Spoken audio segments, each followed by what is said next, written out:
Dustie M. Clements is a local author, poet, and copy editor who is dedicated to raising awareness to many topics, often depicted through her work. Despite being born in Colorado, she was raised entirely in the Black Hills of South Dakota. She received her major in mass communications, minor in English, and a photography certificate from Black Hills State University. While collecting many hobbies, writing has always been her #1 passion. Dustie's poetry is often turned towards sadness, as she finds writing to be a way to cope with her personal mental health struggles and physical disabilities. Despite living with such heavy burdens, she uses her experiences and education to fight inequity and societal wrongs.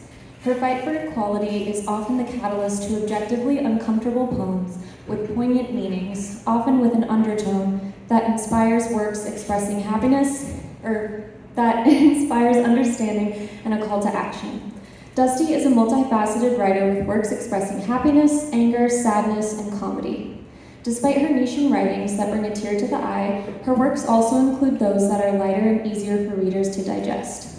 In a recent example, inspired by a prompt from her favorite college professor, her children's book is now available called South Dakota Night Sky.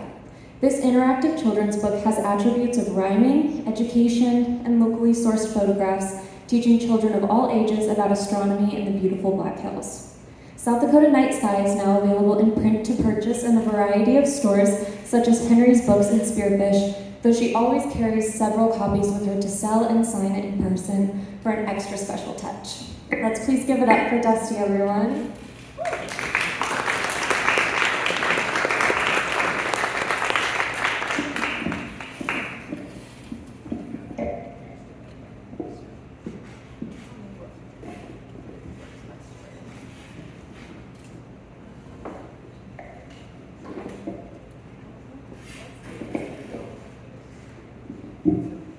Sideways, I like it.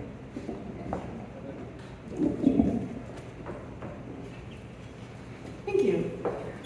So, a lot of you, if you have been to a lot of the poetry readings, have seen me before, because I've been to all of them, as they said. I've previously brought my cat, Camille, and she was a huge part of my life. She recently passed, and this poetry night is dedicated to her. My wheelchair is named after her. It's not done, but I will be wood burning and putting resin over this sign. Sorry, I forgot how short I am in the chair. I'm short as it is, and then the chair just takes all of the height that I have off. Yeah, so I'm going to be finishing this. Tonight's for her. And the first poem, because I would like to get all of the crying out of the way, it's called Camille After, and I wrote it about 3 o'clock in the morning after we had to say goodbye. The hole, the emptiness, the darkness in my heart. I can't tell if my eyes are open or shut. You came into our eyes and into our lives with languid discare, and now that you're gone, there's nothing but despair. I was told you were sick, and I said, me too. I knew we'd bond, but I didn't know you'd be my soulmate too. 8 years you were in my life, 8 years my child. How can such a short time be a universe compiled? An entire world inside such a small, furry frame. 8 years in a blink, and then your time came. But it wasn't a blink, was it, baby? It was happiness, laughter, vet trips and tuna gravy, steroids and poetry readings, surgeries and 0.5Ks, park trips and gardening, laying in the sun, both of us disabled, but still managing some fun. Every night for years, I'd take my pills and then give you yours. You never liked it, but you never fought. You knew I only gave it to you to prevent your sores. Besides, the pills were always better than going in for the shots. And then I would try to get comfy, and you never waited. Every night for years, I'd say, Camille, I'm not ready. But nevertheless, before I could settle the blankets, you'd be on my chest. And every night, I'd move around you, figuring out the rest. Now, I'm lost. I'm wearing my glasses, but everything is still blurry.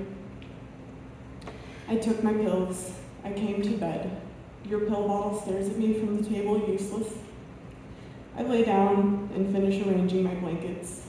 uninterrupted. Gods above and below, Camille, I'm not fucking ready.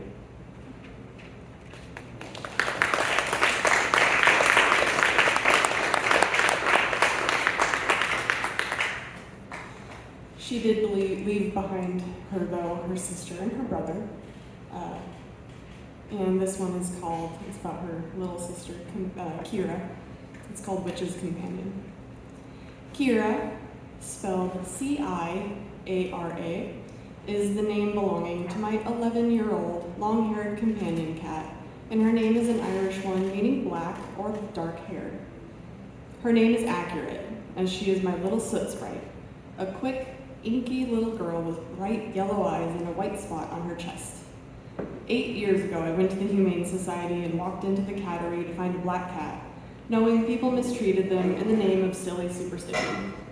Kira walked straight up to me and cried until I picked her up, and then she was quiet, as if it was her only mission. She chose me, and I couldn't say no. I could feel it was right. If it weren't for the protocols and paperwork, I would have taken her home that night. After she was home and settled, her name was easy to choose. I'm extremely Irish and proud, and the name Shadow was easy to lose. Since she came home, she's been my crafting companion, be it for hobbies or witchcraft. In the spare room, outside, or at my altar, her attention is always on me and wrapped. She's always been content to stop what she's doing and join me in my activities, and as the years have progressed, she's become more sensitive to my disabilities. She's always been vocal, but she's sure to let me know when I'm overspending energy. If I'm pushing too hard or about to crash, she paws and cries extra loudly at me. They say cats don't care, or are perhaps not intelligent enough for service. But Kira is immediately at my side when I'm having a panic attack, too much pain, or I'm nervous. Since my POTS has gotten worse over this last few months stretch of time, if my shower is too hot and I'm at risk of passing out, Kira tells me and anyone listening by screaming around like I'm committing a war crime. To be fair, there's not much else she can do since she's about 9 pounds wet. I'm a helper too, and I'm not sure how I'd cope if all I could do was cry around and fret. But she's more than just an alarm system for when my body tries to fail. She's my perfect little percolator, purring like there's no end to her happiness trail. Her little quirks are so unique and cute. She only likes to be held on one's left shoulder. She walks about the apartment like she's the lien holder. Only yellow cheese is tasty, and french fries are good only if they're hot. She saved an entire litter of kittens when she was a baby herself by feeding her litter plus the orphan litter as well. My amazing little mama perks up and cries when she hears kittens cry on videos still. Her beautiful whiskers are longer than any I've ever seen. And her hair is hair, not fur, so it grows back after being shaved, and no, I'm not being mean. When saving the kittens, it stunted her growth, and while I love her to Saturn and back, she is not the smartest, and she eats her hair in the summer. I've gotten fairly good with the hair trimmer, so no more vet trips, which for her is far from a bummer. Mom haircut and all. Kira helps me craft my spells, write my poems, books, and edit. She purrs on me when I'm sad and cries at me when I do stupid shit. I wouldn't change a thing about the day I walked into the cattery and was chosen by my witch companion, Kira.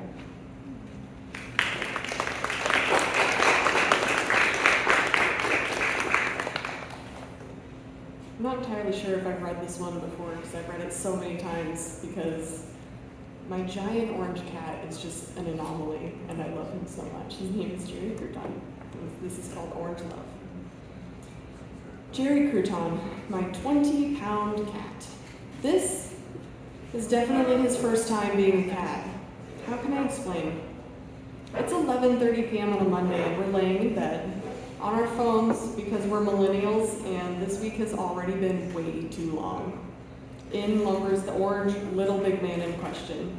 His labored purring is happy, but it's Andre the Giant struggling to thread the finest hair through the eye of a delicate needle.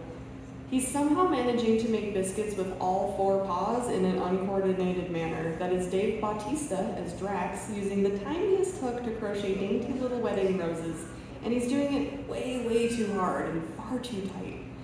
It's violent, and if it was on skin and not our poor mattress, it would draw blood, but it's love. He's doing his best. Damn it, it's enough. The first time he stayed the night, we assumed it was a fluke. His person wasn't able to get him in before the blizzard hit, so into our bathroom he went and slept. The next blizzard, and the next, we judged a bit more critically, but cats can be, well, assholes. We called him Jerry, no particular reason why. Our friendly neighbors started calling him Crouton because he started getting matted and being orange, he was a bit crunchy. I tried to assume his person just struggled to keep up with brushing, so I'd bring one of Kira's brushes outside with me and brush him as long as I had time for. But the day he came straight to our door with a bleeding hole through his leg, we knew we wouldn't be putting him back outside. Luckily, it was the weekend and into the bathroom he went. He was testy and in pain, but he knew I wanted to help. I got him cleaned up the best I could, shaved around the injury, and fed and watered. The plan was to get him to the vet and then the Humane Society. But half the plan fell through when we couldn't help but fall in love. His previous person abused him more than we'll ever know. Taken from his mother too soon, broken back leg at least once, broken jaw at least once. I cannot lie and say I didn't rejoice when years later I saw that man's name in the obituary section. For over a year, Jerry didn't sleep the night through, and neither did we. He paced the apartment, scratched at the windows and doors, cried ceaselessly to be let outside. He was always kind to the girls, thank the gods, but he's never known his strength. More than once, he would randomly bite me or swipe at me. I like to believe it's because I've had a more flexible schedule, so I've always taken him to the vet, but really, he's a daddy's boy. But my, how he's grown. I'm not fully convinced that he's 100% cat, so he walks on a leash with a harness. He's wary of strangers this way, but he loves going on hikes. With a small dog, yes, dog carrier, I took him to the Sturgis rally for his 4th birthday this year and walked down Main Street. He loved it, enjoyed the pets and attention, soaked up the love and adoration, and now he's at the door when we get home from work. He cries when he knows we're outside without him, standing up to jiggle the doorknob. Yeah, he's not obese, he's just big. He hangs out with us when we couch rock on the weekends and helps us eat french fries we can't finish and pretty much anything else because, again, I'm pretty sure he's not 100% cat. He sleeps in bed with us, purring half the night, vibrating the bed like a little lawnmower. Yes, purring only half the night. Did you know that cats can snore? I didn't either. I'm always learning new things with Jerry Crouton. I guess that's just orange love.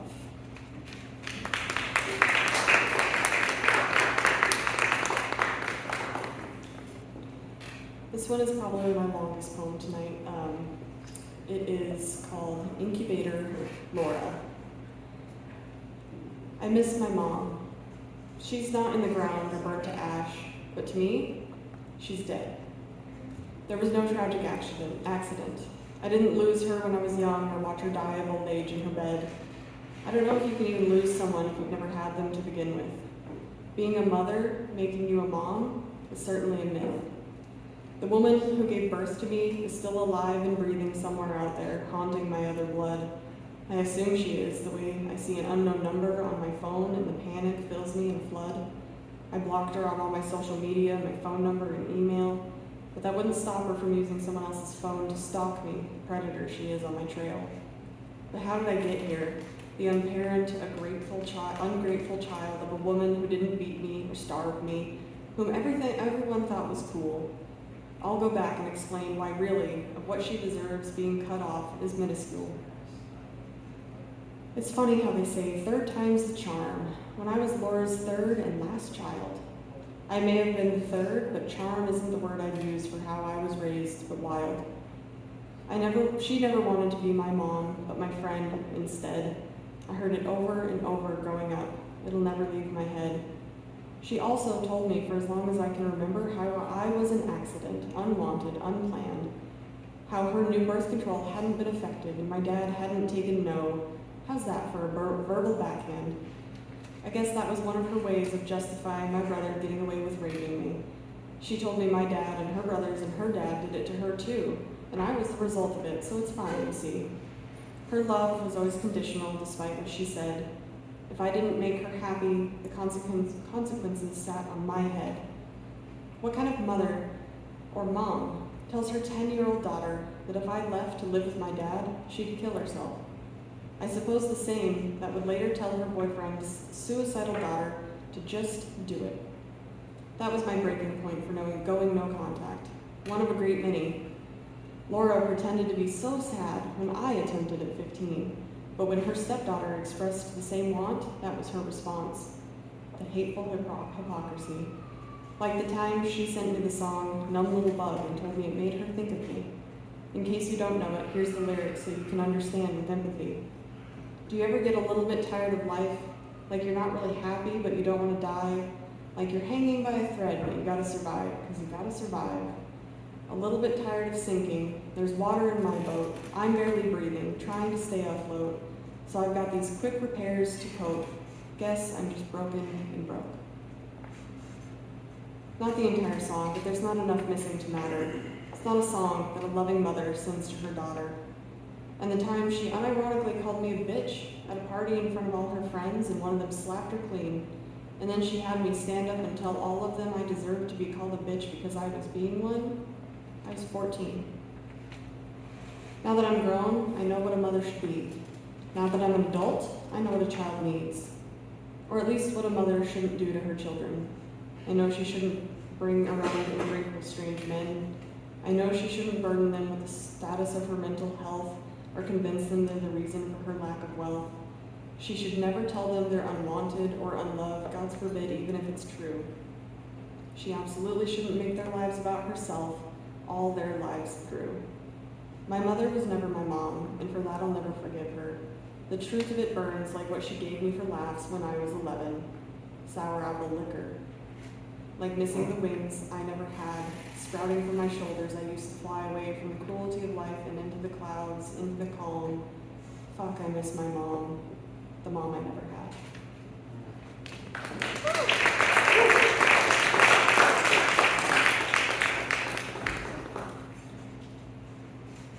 That was a lot. But if you've ever seen me read poetry, you know that that's mostly what it is. So I tried to intersperse some less sad stuff in here. So this one is about my fiance, Shannon. Prior to purple.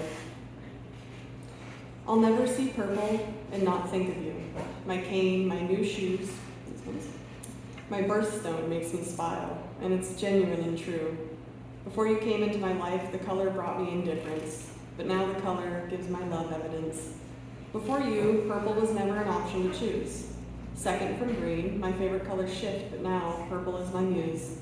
You haven't changed my fundamentals, I'm still a green witch, but you're the only woman who's made my other colors switch. I've always loved the rainbow, being queer and all, but now I look for purple first. You see how hard I fall. When you brought me my cane, that was purple. I didn't hesitate to make the exchange. I put the other one away, forgot where it is, and I don't find that at all strange. Why would I ever carry anything else when the purple one reminds me of one of the greatest loves of my life? A gift alone is thoughtful, but worlds more is the gift of mobility and the favorite color of my future wife. My favorite sweatshirt is 3 sizes too big, but it's soft and it's cute and it's the best shade of lilac. I'll never donate it or throw it away, but if she told me she loved it and wanted it, I'd take it straight off my back. Shannon is one of my all-time favorite people ever. She's not just beautiful, but funny, deep, intelligent, and clever. We don't spend enough time together, but neither of us worry. We know in our hearts that our love is forever. There's no reason to rush or hurry. When we do get together, it's usually for days at a time. No plans, just being together. Her happiness is mine. And while we may go a month or more between days of being together, there isn't a day that I don't see purple, so I'll see her in my heart forever.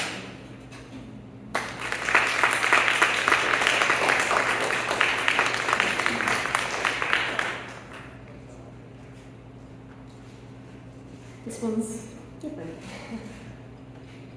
God is black, not the race, the color. Most people see their God as a bright white being, white meaning pure and good, innocent. But my God isn't innocent. She isn't a child, not ignorant of the evil of man, the greed and hatred and madness. She sees all. She sees the good, the bad, the strange, and the beautiful. She sees everything and everyone. But if she's never done anything wrong, is she innocent? Right and wrong are perceptions. To you and I right now, maybe she's done nothing wrong. But in a month, a year, 5 years, when a loved one dies or disaster strikes, who is the first that we blame? Our gods. At that point, in our eyes, she's done wrong. She took our loved ones. She let the tsunami destroy the village. But just at first. Then we can stop and try to see that there may be a reason. She may have a reason.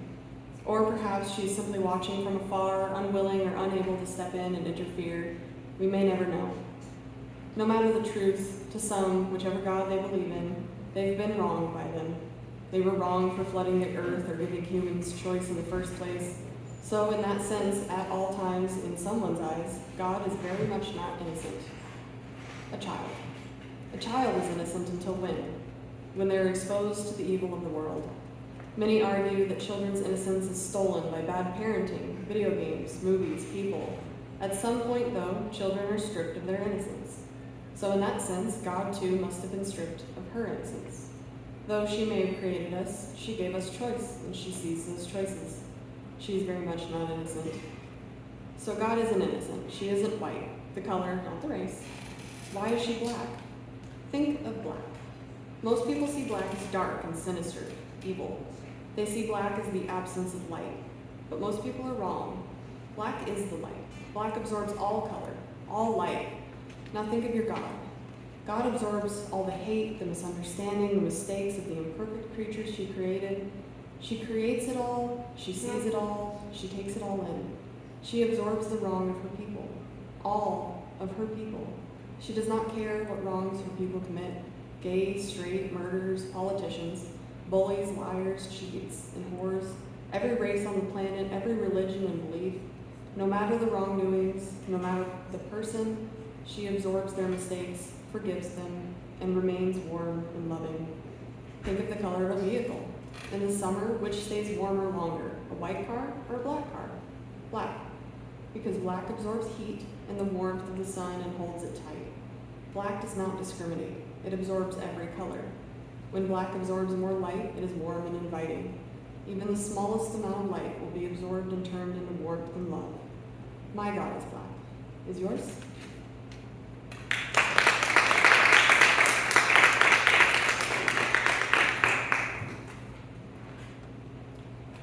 Now I'm going to make you mad.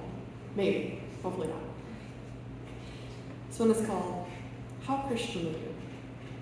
And it does come with a precursor. So, if this pisses you off, good.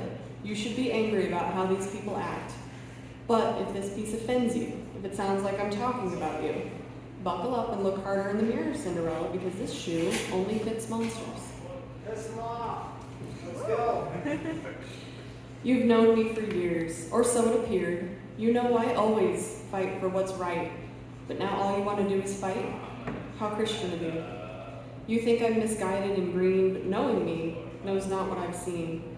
Turning a blind eye to those in need, judging people based on their current situation, not taking into account their past or what their future may be. How Christian of you. Sending thoughts and prayers with your nose in the air while you lock them outside in the cold. Putting your comfort over the needs of people who lack basic necessities, no matter how young or old. How Christian of you. Shouting about the evils of the world while brushing your deprivations under your church rugs. Whispering about others' skin color, always assuming they're thugs. You lean on your religion like it's the only way, and your God's creation is perfect, or so you say. But you seem to pick and choose what you believe and tell others who believe differently to leave? How Christian of you. Parts of your book are vile and sick. Conveniently, those are the parts you don't pick. Not the incest or murder, rape or sacrifice. Just the comfy stuff for you, only that will suffice. How Christian of you. Donating hundreds of dollars to build a shiny new cross while ignoring the war-disabled veteran begging for food on the street. Thanking your God for your miraculous recovery and ignoring the doctor who performed your open heart surgery. How Christian of you. You choose just the parts of your book that fit your view of the world, which is narrow and hateful and cruel. Those who are different should be cast out and stoned, but God's forbid your own mistakes be owned, and I hate you all for it. How Christian of me.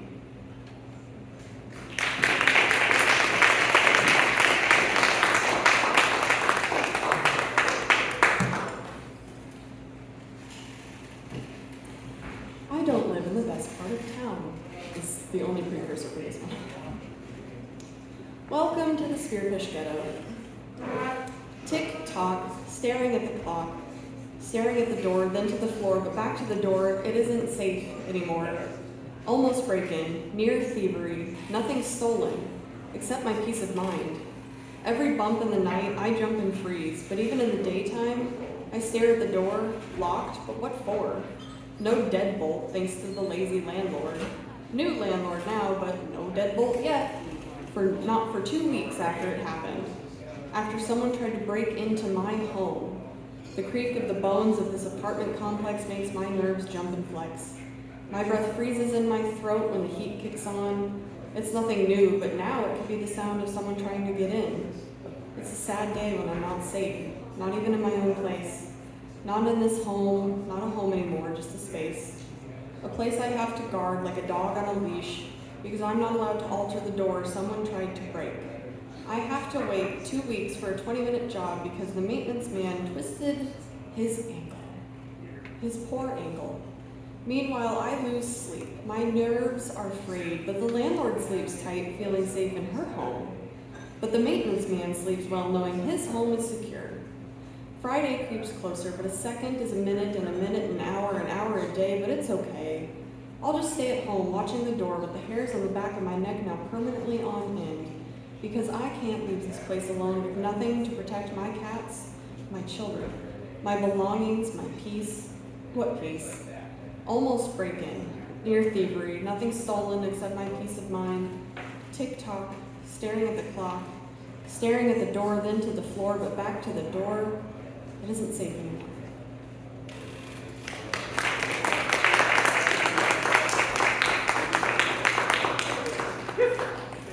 And this is the last one. I wanted to leave it on a happier note. It's called camping, which we're going to be doing again this weekend, because hooray for long weekends. Smoke curling around the red-orange rows of the last burning coal of pine wood in the fire pit. Dried wood we gather ourselves from the fallen pines along the way. 3 great horned owls take turns calling from the towering trees around us. My fingers and nose and toes are cold, but my heart is filled with love and warmth from being away from town. Away from the constant running toilet of the apartment above us. The slumlord ignored the requests to have it fixed, and they gave up. Instead, my ears are synchronized with my eyes and the coals of the dying fire, mesmerized by the gentle cracking, the following the glowing, the flowing, the embers like waves of an ocean of orange that water wishes it could be, warmth no lover could ever hope to achieve. Crickets chirp satisfied as in the distance a mountain lion screams. I shiver from the cold and the gratitude of knowing I'll be sleeping 8 feet from the ground in our rooftop tent of our lifted forerunner. The beauty and danger of Gaia, Mother Nature, awes me in ways that human art never could. Wild sunflowers over 6 feet tall, and dainty white yarrow, so small most people miss them. A delicate goldfinch flittering along with hollow bones and a proud, strong, melodious song. Large, lean mountain lions, silent when moving through the hills. Ripples, muscles rippling underneath undoubtedly soft fur. Unfairly boobable snoots full of teeth just ready to rip you to shreds without effort. Gaia's crisp, fresh air mere miles from cities pumping toxins into her creation. I shake my head. Back to the moment of warm, crackling embers, camping at Iron Creek Lake. Identifying wildflowers and mushrooms, being a green witch, hell, just being. From the blurry reflection of a billion stars in the lake, I look back to my red-orange rose to find that it's burned down to the tiniest forget-me-not. And God's, I hope I never do.